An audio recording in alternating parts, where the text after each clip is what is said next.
तो दोस्तों नमस्कार, प्रणाम, जय हिंद, जोहार। मैं हूँ राजेश पांडे और आप देख रहे हैं आपका अपना चैनल मुनादी चौपाल। तो दोस्तों 2 महीने बाद यहाँ पर आम चुनाव होने हैं। देश में लोकसभा चुनाव, कौन बनेगा प्रधानमंत्री, इसको लेकर के जद्दोजहद जारी है।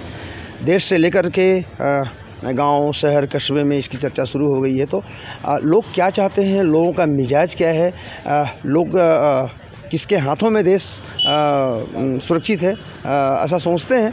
तो चलिए हम कुछ आम लोगों से बात करते हैं। जो यहाँ पर कुछ आम लोग मौजूद हैं, हम उनसे जानेंगे कि मतलब उन्हें किस तरह का प्रधानमंत्री चाहिए और क्या और उनकी सोच क्या है प्रधानमंत्री को लेकर के। बाबा, अभी लोकसभा चुनाव आ रहा है जी और नरेंद्र मोदी प्रधानमंत्री हैं जी। तो मतलब अब किसको देखना चाहते हैं प्रधानमंत्री के रूप में?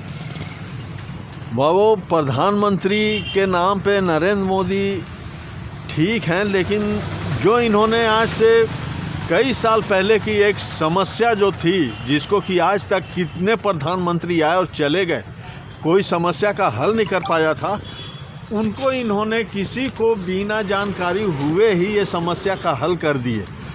वो उदाहरण है अयोध्या कांड है।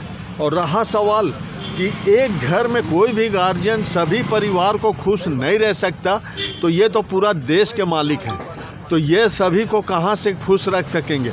लेकिन कम से कम इनको एक नज़र किसी भी अधिकारी को कम से कम सौंपना चाहिए कि गरीबों की क्या हालत है, कैसे जी रहे हैं, क्या खा रहे हैं, क्या पी रहे हैं, उनको कौन देख रेख कर रहा है। इतना तो थोड़ा सा उनको दिमाग में लेके चलना चाहिए। नहीं तो गरीबी क्या, तो राम मंदिर तो बन गया, तो ऐसे भी भगवान का पुण्य प्रताप है, सब लोग तो आगे बढ़ रहे हैं सब। नहीं, वो तो बढ़ रहे हैं बाबू, लेकिन यही चीज़ पहले कई सालों से अटका हुआ था, कोई भी समस्या का हल नहीं कर पाए।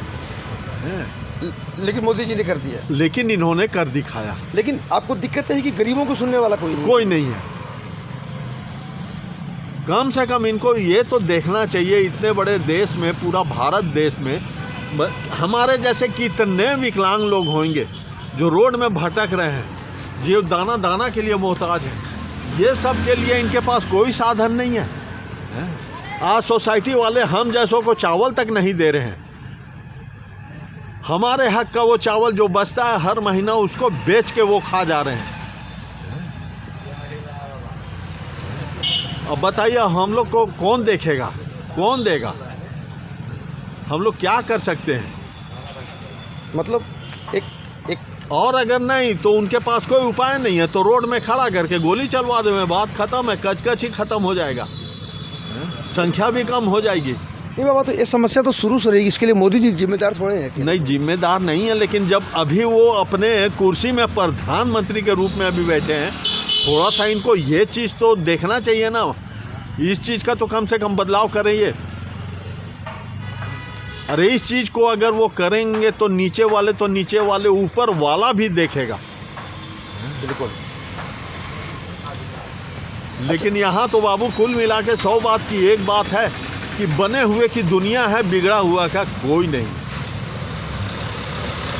तो मतलब मोदी जी से अब क्या कहना चाहेंगे? मैं यही चाहूँगा कि जब तक वो प्रधानमंत्री के रूप में हैं और ऊपर वाला चाहेगा तो ये फिर अभी चुनाव में भी जीत सकते हैं, लेकिन इनको थोड़ा सा सोच और बदलाव अपने आप में थोड़ा सा परिवर्तन करना होगा। महंगाई तो बहुत है बाबा, बताते हैं। बाबू, तो महंगाई तो किसके वजह से है? हमारी वजह से। ये सब कुछ इन्हीं लोगों का देन है। भाई तनख्वाह बढ़ाओ, तो तनख्वाह बढ़ेगा तो महंगाई तो बढ़ेगी।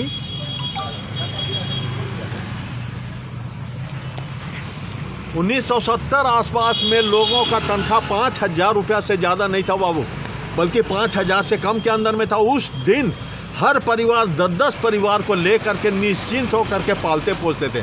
आज 1-1 लाख रुपया मोदी जी दे रहे हैं हर अधिकारी या कर्मचारी को, उसके बाद में भी महीना तक नहीं जा रहा है।